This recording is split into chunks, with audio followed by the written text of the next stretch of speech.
Durante 70 años, los rollos del Mar Muerto guardaron un secreto que nadie pensó en buscar.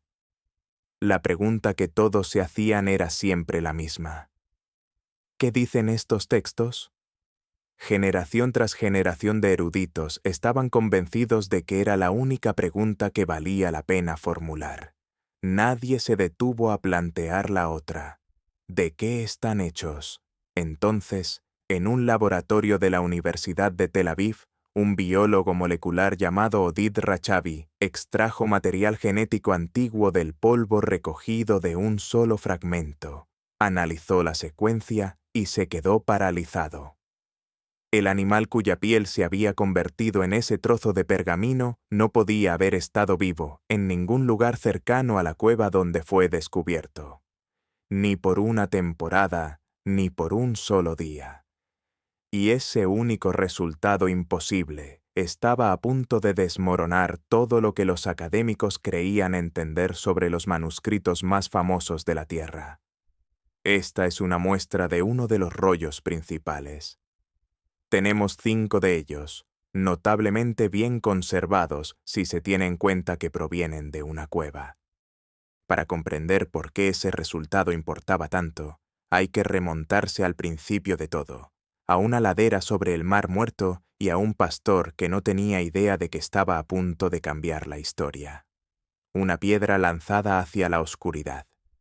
En 1947, un joven pastor beduino llamado Muhammad Edib arrojó una roca al interior de una cueva cerca de la orilla del Mar Muerto. Buscando una cabra extraviada, escuchó algo romperse. Con curiosidad, trepó hacia adentro y encontró antiguas vasijas de barro selladas durante siglos, que contenían rollos de cuero envueltos cuidadosamente en lino. No tenía forma de saber con qué se había topado. Nadie más tampoco. Todavía no. Estaba buscando una cabra perdida. Cuando llegó a la entrada de una cueva, lanzó una piedra hacia adentro solo para ver si el animal salía corriendo. Lo que había encontrado se convertiría en el descubrimiento arqueológico más importante del siglo XX. Los manuscritos bíblicos más antiguos que se conocen, algunos que se remontan a más de 2000 años atrás. Entre 1947 y 1956, aproximadamente 25.000 fragmentos que representaban cerca de 1000 manuscritos distintos fueron extraídos de 11 cuevas cercanas a las ruinas de Qumrán. Contenían las copias más antiguas conocidas del Génesis, Isaías y los Salmos, junto a reglamentos sectarios, himnos y visiones del Apocalipsis. Textos que abarcaban desde alrededor del año 250 antes de la Era Común hasta el 68 de la Era Común. El periodo más convulso en la historia tanto del judaísmo como del primer movimiento cristiano. Sellados en el árido desierto de Judea, estos rollos habían sobrevivido en silencio al Segundo Templo, habían sobrevivido a Roma, habían sobrevivido a cada imperio que había surgido y caído durante 2000 años sobre ellos. Pero cuando los académicos finalmente los abrieron, los textos no entregaron respuestas fáciles. Entregaron preguntas que tardarían 7 décadas en comenzar a responderse. ¿De dónde venían? ¿Quién los había escrito? ¿Por qué habían sido ocultados en ese rincón particular del desierto? Durante la mayor parte de esos 70 años, los eruditos creyeron tenerlo resuelto. Estaban equivocados. La teoría que se sostuvo durante décadas. Investigadores de instituciones de todo el mundo examinaron con detalle cada rasgo visible que ofrecían esos fragmentos, trabajando únicamente con sus ojos, su formación y su instinto. Compararon la escritura trazo por trazo. Estudiaron el color, la textura y el grosor del pergamino, esperando poder relacionar piezas con un único animal de origen. Cruzaron referencias de lenguaje, teología, sistemas de calendario y estructura literaria, cualquier cosa que pudiera revelar un patrón oculto. Estas son las copias más antiguas de la Biblia que existen, más antiguas que cualquier cosa a la que los eruditos habían tenido acceso anteriormente. La teoría que se impuso apuntaba a los esenios, una secta judía descrita por historiadores antiguos como Flavio Josefo y Plinio el Viejo, como una comunidad monástica apartada en el desierto de Judea, consagrada a la pureza, la copia de escrituras y la espera del juicio divino sobre un mundo corrompido. Las ruinas de Qumrán, situadas justo al lado de las cuevas, tenían exactamente el aspecto del tipo de asentamiento que Josefo había descrito siglos antes. Las piezas parecían encajar casi demasiado bien. Los textos sectarios describían una comunidad religiosa autosuficiente, con su propio liderazgo, sus propias leyes y un calendario solar que rompía radicalmente con el calendario lunar que mantenían los sacerdotes en Jerusalén. Un desafío teológico directo al poder establecido en el templo. Los escritos apocalípticos ardían de hostilidad hacia esa institución. El rollo de la guerra, que describía un enfrentamiento cósmico final entre los hijos de la luz y los hijos de las tinieblas, sonaba exactamente como algo que una secta disidente produciría para dar sentido a su propio exilio de la vida judía dominante. La conclusión parecía irrefutable. Los esenios vivían en Qumrán, copiaban allí sus escrituras, y, cuando Roma aplastó la revuelta judía en el año 68 de nuestra era, enterraron su biblioteca en las cuevas cercanas para protegerla. Durante décadas, esa fue la historia aceptada, enseñada en seminarios, exhibida en museos, repetida en documental tras documental. Los rollos del Mar Muerto eran la colección privada de los esenios, caso cerrado, sin nada más que debatir. Presta atención, porque todo lo que acabas de escuchar está a punto de desmoronarse por completo. Las grietas que nadie pudo cerrar. La teoría esenia dominó durante 70 años, pero por debajo de su superficie, detalles incómodos fueron aflorando en silencio. Detalles que las herramientas de la época simplemente no estaban preparadas para resolver. Los rollos mostraban una variación textual salvaje, casi desconcertante. Diferentes versiones de los mismos libros bíblicos convivían una junto a otra. Distintos escritos, diferentes manos, niveles de habilidad muy variados. La calidad del pergamino oscilaba entre pieles preparadas con maestría y material tosco, casi de aficionado, que aparecía justo al lado, dentro de la misma cueva. Cuando la datación por radiocarbono se aplicó finalmente a una muestra de fragmentos a principios de la década de los 90, resultó que algunos rollos eran anteriores al propio asentamiento de Qumrán. La cronología sencillamente no cuadraba como la teoría exigía, y nadie podía explicar el enigma más profundo que subyacía a todo ello. ¿Por qué razón una secta aislada y de disciplina rígida conservaría múltiples versiones contradictorias de sus propios textos sagrados? ¿Por qué guardar dos ediciones completamente distintas del libro de Jeremías, una sustancialmente más extensa que la otra, con pasajes enteros ausentes y capítulos reorganizados, dentro de una comunidad supuestamente fundada sobre una uniformidad religiosa estricta? Algunos estudiosos plantearon alternativas en los márgenes del campo. Quizás Qumrán no era un monasterio en absoluto, sino un taller de alfarería, una residencia de invierno, un puesto militar. Quizás las cuevas funcionaban como un depósito sagrado donde textos desgastados, provenientes de múltiples comunidades, eran llevados para ser retirados con respeto en lugar de desechados.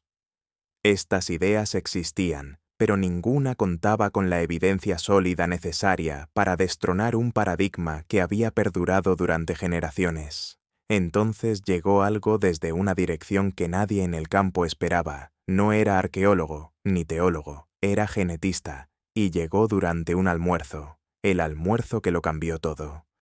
En el año 2012, en una mesa de la Universidad de Tel Aviv, el biólogo molecular Oded Rechevi se sentó con el estudioso bíblico Noam Mizrahi. La conversación derivó, como suele ocurrir entre colegas de larga data, hacia los rollos del Mar Muerto, hacia la desesperante dificultad de conectar miles de pequeños fragmentos desvinculados entre sí, y hacia las preguntas que 70 años de rigurosa investigación nunca habían logrado cerrar. Mizrahi lo expuso con claridad. 25.000 fragmentos, sin títulos, sin numeración de páginas, sin manera confiable de conectar un trozo de pergamino con otro, más allá de las comparaciones caligráficas y las suposiciones razonadas sobre el aspecto del cuero envejecido. Métodos subjetivos, imprecisos y capaces de conducir a errores catastróficos sin que nadie se diera cuenta. Rachavi escuchó con atención. Luego formuló una pregunta sencilla. ¿De qué están hechos realmente los rollos? De pergamino, respondió Mizrahi. Piel de animal. Rachavi hizo una larga pausa. El pergamino tiene ADN. Esa única frase abrió un campo de investigación completamente nuevo que nadie había pensado en explorar. Rachavi era especialista en el análisis de ADN antiguo, un método que ya había transformado el estudio de la prehistoria humana, rastreando patrones migratorios e historias de poblaciones a lo largo de decenas de miles de años. En aquel momento, sentado en esa mesa del almuerzo, se dio cuenta de que nadie había aplicado jamás ese mismo método a un manuscrito, a las propias escrituras. Resulta que este es piel de vaca, así que tenemos 2 fragmentos que regresaron clasificados como piel de vaca. Junto a Nina Shore, conservadora de los rollos del Mar Muerto en la Autoridad de Antigüedades de Israel, Rachavi y la señora Raji reunieron el pequeño equipo que pasaría los siguientes varios años persiguiendo algo que nadie había intentado antes que ellos. Lo que descubrieron durante ese camino llegaría a inquietar incluso a quienes habían dedicado su vida entera a proteger estos textos frágiles e irreemplazables. Leer la genética sin tocar nada. Ese era el primer obstáculo, y era serio. Los rollos del Mar Muerto son sagrados para múltiples religiones y son, por definición, absolutamente irreemplazables. Cualquier método que implicara cortar, perforar o extraer muestras físicas quedaba descartado desde el principio. Los rollos debían permanecer intactos, sin ser tocados. Entonces, ¿cómo lees la historia genética de algo que tienes completamente prohibido tocar? La respuesta había estado ahí todo el tiempo, escondida a plena vista, dentro de las propias cajas de almacenamiento. Décadas de manipulación cuidadosa habían dejado tras de sí finas partículas de polvo de pergamino, acumuladas silenciosamente en el fondo de los contenedores. Ese polvo contenía colágeno, la proteína estructural presente en la piel animal, y encerrado dentro de él había material genético antiguo conservado a lo largo de 2000 años. Recogiendo polvo de márgenes en blanco y bordes desgastados, zonas donde jamás había existido escritura alguna, el equipo podía recopilar suficiente material sin tocar en ningún momento el texto entintado. Las evidencias habían estado esperando en silencio en ese polvo durante todos los estudios y cada una de las décadas de debate académico. Pero convertir ese polvo en secuencias genéticas utilizables fue un trabajo brutal. El propio proceso de fabricación del pergamino, el remojo, el raspado, el estiramiento, el apresto y el secado, daña el ADN a nivel molecular. Las tintas a base de hierro empleadas en muchos de los rollos son químicamente corrosivas. Y después de todo eso, los rollos pasaron 2000 años en cuevas desérticas antes de ser manipulados por cientos de investigadores durante los 70 años siguientes. Cada uno de ellos dejó potencialmente rastros de contaminación moderna. El equipo trabajó dentro de instalaciones especializadas en ADN antiguo, que se parecían más a salas blancas que a archivos. trajes de protección completos, presión de aire positiva, esterilización con luz ultravioleta. Desarrollaron estrictos protocolos de autenticación para confirmar que sus resultados eran genuinamente antiguos y no contaminaciones procedentes de manos modernas, buscando patrones de descomposición molecular que solo se acumulan a lo largo de siglos, pasando las muestras por múltiples extracciones independientes y cotejando cada resultado entre laboratorios distintos. Llevó años, cientos de muestras y fracasos repetidos, pero finalmente lograron reunir secuencias genéticas fiables de docenas de fragmentos. Y cuando Ricchevi estudió por fin lo que esas secuencias le mostraban, buscó su teléfono. La vaca que destruyó la teoría. La mayoría de los fragmentos coincidía con las expectativas sin mayor novedad. Piel de oveja, el material estándar empleado en toda la antigua Judea, proveniente de un animal perfectamente capaz de sobrevivir en un entorno desértico tan inhóspito como el de Qumrán. Pero un puñado de fragmentos arrojaron algo completamente distinto, algo que no debería haber sido posible. Piel de vaca. Noam Mizrahi contempló ese resultado durante largo tiempo. Él conocía Qumrán a fondo. Los textos, el terreno, la larga y difícil historia del yacimiento. Se quedó con los datos en silencio antes de decir nada a nadie, porque el pergamino de vaca en Qumrán no era simplemente una anomalía para ser anotada al pie de página y dejada de lado. Era física y geográficamente imposible. Qumrán se asienta en el desierto de Judea, a orillas del Mar Muerto, uno de los entornos más áridos e inhóspitos que existen en todo el planeta. Las ovejas y las cabras pueden sobrevivir allí.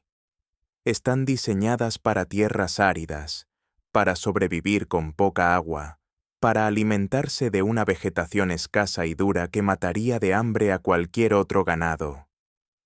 El ganado vacuno, sencillamente, no puede.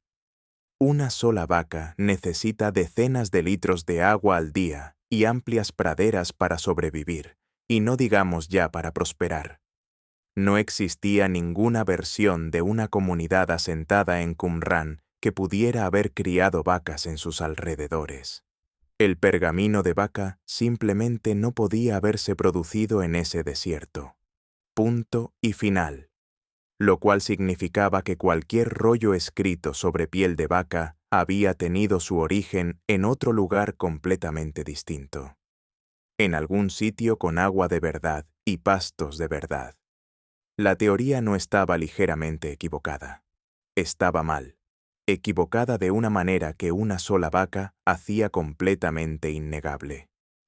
Cuando ese resultado llegó al escritorio de Pnina Shor, en la Autoridad de Antigüedades de Israel, ella dejó de leer y simplemente se quedó sentada, asimilándolo. Había consagrado toda su carrera como custodia de esos fragmentos.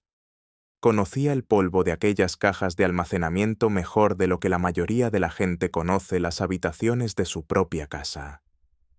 Leyó el hallazgo 2 veces, despacio, para asegurarse de haberlo entendido correctamente.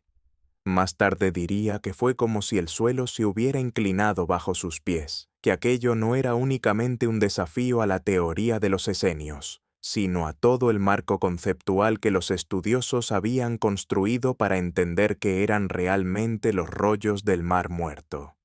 Y la piel de vaca no aparecía distribuida al azar por toda la colección, lo cual ya habría resultado bastante desconcertante por sí solo. Se concentraba en torno a textos específicos, a versiones concretas de libros concretos, que es precisamente donde la genética se vuelve todavía más extraña. Huellas dactilares dentro del pergamino. Esto es lo que el equipo podía hacer ahora, algo que nadie antes había logrado jamás. Comparando marcadores genéticos entre distintas muestras de pergamino, podían determinar si fragmentos separados procedían del mismo animal individual. Dos trozos de pergamino de una misma oveja comparten un ADN mitocondrial casi idéntico. Dos trozos de ovejas distintas. Simplemente no. Durante 70 años, la identificación de fragmentos había dependido por completo de la intuición y las conjeturas. Ahora, por primera vez, existía evidencia genética sólida, auténticas huellas digitales grabadas en el propio material. Tomemos el libro de Jeremías como el ejemplo más claro. Entre los rollos han sobrevivido dos versiones dramáticamente distintas de este libro. Una se parece a la Biblia hebrea conocida que se lee hoy en día, más larga y con sus capítulos ordenados en la secuencia estándar esperada. La otra es notablemente más corta, y le faltan secciones enteras. Además, sus capítulos aparecen organizados en un orden completamente diferente. Antes de 1947, los manuscritos hebreos más antiguos del Antiguo Testamento disponibles para los estudiosos databan apenas del año 1000 de la Era Común. Y durante décadas, los expertos habían debatido sin descanso sobre lo que significaban realmente estas versiones tan divergentes. ¿Un borrador temprano, quizás? ¿O una revisión teológica posterior? ¿O simplemente un error de copista? El ADN ofreció por fin una respuesta física y concreta a un debate que había durado décadas. La versión más corta de Jeremías estaba escrita sobre piel de vaca. La versión más larga estaba escrita sobre piel de oveja. Animales completamente distintos, casi con toda seguridad de regiones diferentes. No eran simplemente copias variantes que habían ido divergiendo poco a poco, a partir de un único original compartido. Eran dos tradiciones textuales genuinamente independientes, desarrolladas de forma autónoma en dos comunidades distintas situadas en dos partes diferentes del antiguo Judea. Léelo de nuevo, porque importa. Dos comunidades, dos Biblias coexistiendo al mismo tiempo. El equipo aplicó el mismo análisis a los cánticos del sacrificio del sábado, un texto litúrgico que describe la adoración angélica en el templo celestial, con copias halladas tanto en Qumrán como en Masada, la fortaleza en lo alto de la montaña donde los rebeldes judíos hicieron su última resistencia contra Roma en el año 73 de la Era Común. El ADN reveló que múltiples fragmentos de este mismo texto procedentes de Qumrán pertenecían a animales completamente distintos. Este texto resultó ser, era popular, ampliamente copiado y producido de manera independiente en varios lugares, y no la propiedad celosamente guardada de una única secta aislada. Luego llegó el análisis de parentesco, que añadió otra capa más a este panorama. Examinando marcadores de ADN nuclear, los investigadores podían a veces identificar pergaminos provenientes de animales estrechamente emparentados, hermanos o miembros del mismo rebaño. Los grupos de animales relacionados apuntaban hacia centros de producción específicos, lugares donde varios rollos habían sido elaborados claramente con pieles de origen local dentro de una misma franja temporal muy concreta. Y aquí está el detalle que más importaba. Algunos de esos grupos muy vinculados entre sí, producidos juntos evidentemente a partir de un único rebaño, aparecían mezclados entre fragmentos sin ningún tipo de relación genética, procedentes de animales completamente distintos y de rebaños completamente distintos. Esto no era una colección que hubiera crecido de forma natural desde un único scriptorium central. Había sido reunida desde múltiples puntos de origen, representando diversas comunidades dispersas por toda la región, abarcando varias décadas y extendiéndose posiblemente a lo largo de siglos enteros. La teoría de la biblioteca no solo se resquebrajó bajo este peso, se desmoronó por completo. Un mundo de muchas voces. Esto es lo que todo esto significa realmente. Si los rollos hubieran provenido verdaderamente de una secta aislada que vivía en Qumrán, su enorme diversidad no tendría casi ningún sentido. ¿Por qué se molestaría una comunidad disciplinada y única en preservar versiones contrapuestas de sus propias escrituras? ¿Por qué conservar textos que representaban posiciones teológicas que rechazaba activamente en lugar de simplemente destruirlos? Pero si la colección hubiera sido reunida en cambio desde muchas comunidades distintas dispersas por la antigua Judea, traída a estas cuevas gradualmente a lo largo de décadas y finalmente sellada por una crisis catastrófica, de repente todo encaja perfectamente. La diversidad no es una complicación que deba explicarse, es el punto central de toda la colección. La evidencia genética respaldaba algo que algunos eruditos habían sospechado durante mucho tiempo, pero que nunca pudieron demostrar realmente. Estas cuevas, las mismas que la piedra de Muhammad Adib abrió en 1947, habían funcionado como una geniza, un lugar de almacenamiento sagrado donde judíos de muy diversas comunidades depositaban textos demasiado sagrados para destruir sin más, pero que ya no podían emplearse en el culto diario. La ley judía prohíbe desechar cualquier documento que lleve el nombre divino. Dichos textos deben en cambio ser preservados con respeto. Las comunidades antiguas de toda la región mantenían espacios designados llamados chisots precisamente con este propósito.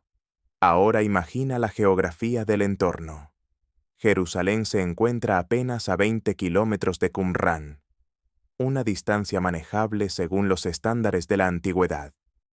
Cuando Roma puso sitio a la ciudad entre el 68 y el 70 de nuestra era, los judíos que huían de aquella destrucción pudieron haberse llevado consigo los rollos sagrados que lograron rescatar hacia el desierto, añadiéndolos a una colección que otras comunidades ya venían depositando allí durante generaciones.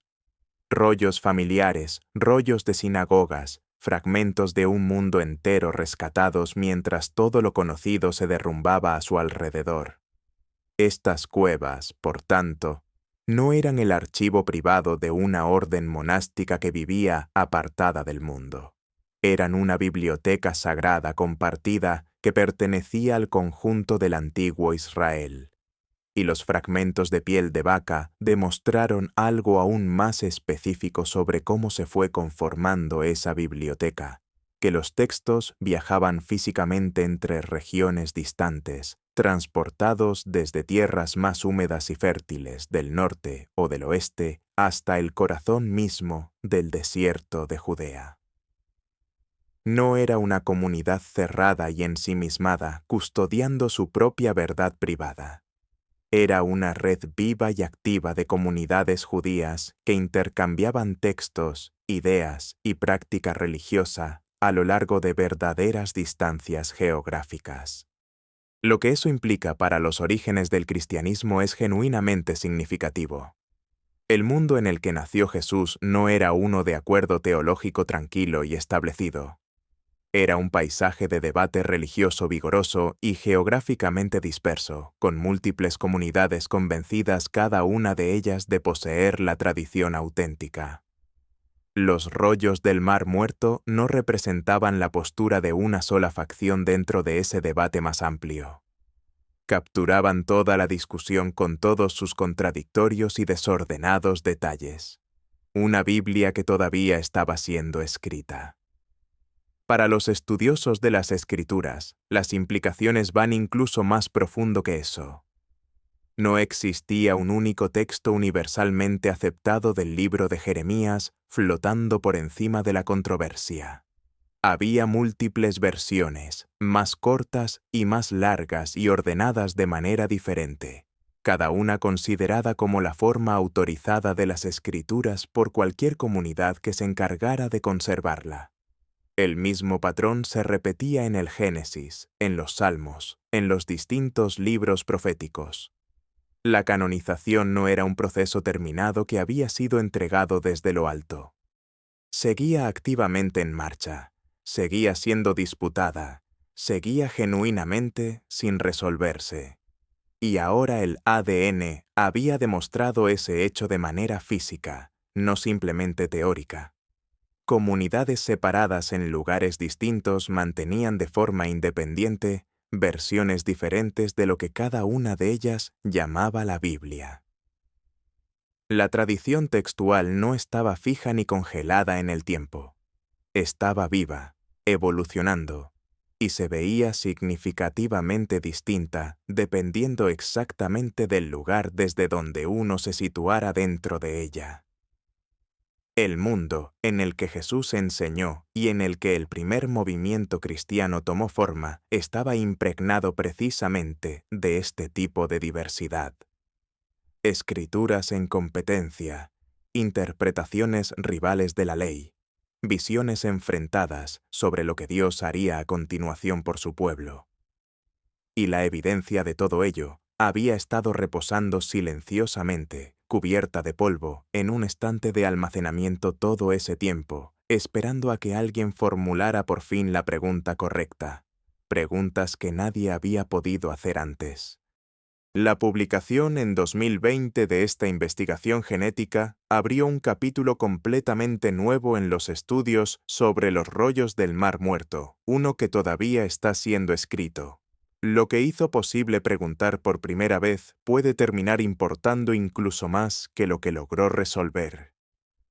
Antes de que comenzara este trabajo, simplemente no existía manera de confirmar científicamente si dos fragmentos pertenecían al mismo manuscrito, si un texto determinado había tenido su origen en un solo lugar o en varios, o si pergaminos distintos compartían alguna conexión física real más allá de una vaga similitud temática.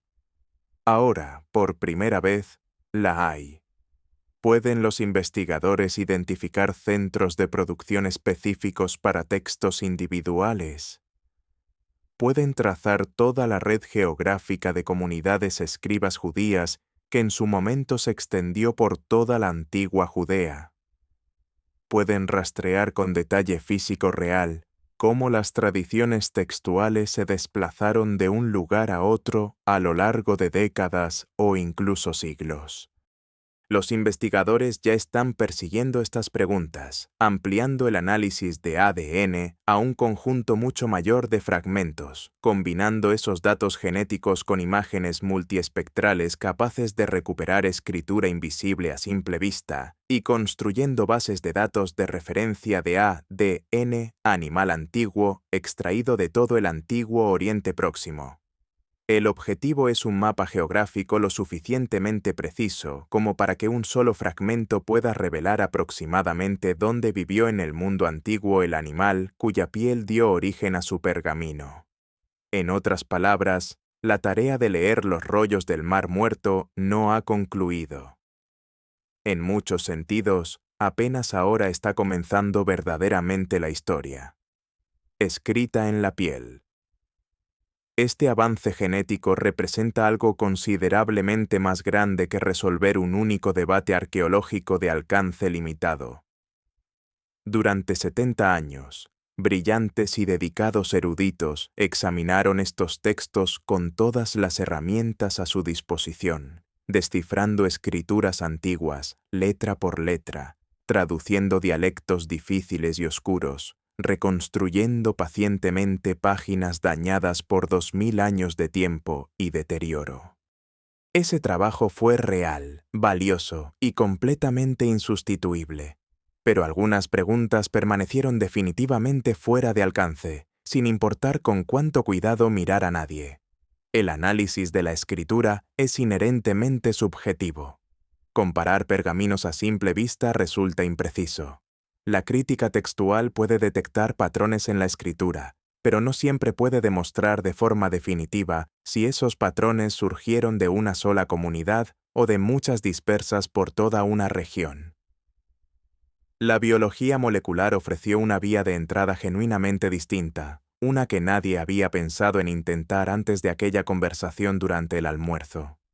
Al descifrar la información genética contenida en el propio material sobre el que fueron escritos estos textos sagrados, los científicos lograron por fin responder preguntas que habían parecido permanente y desesperadamente imposibles de contestar. Y lo que esa evidencia terminó revelando resultó ser mucho más grande de lo que cualquiera de los implicados había esperado encontrar originalmente.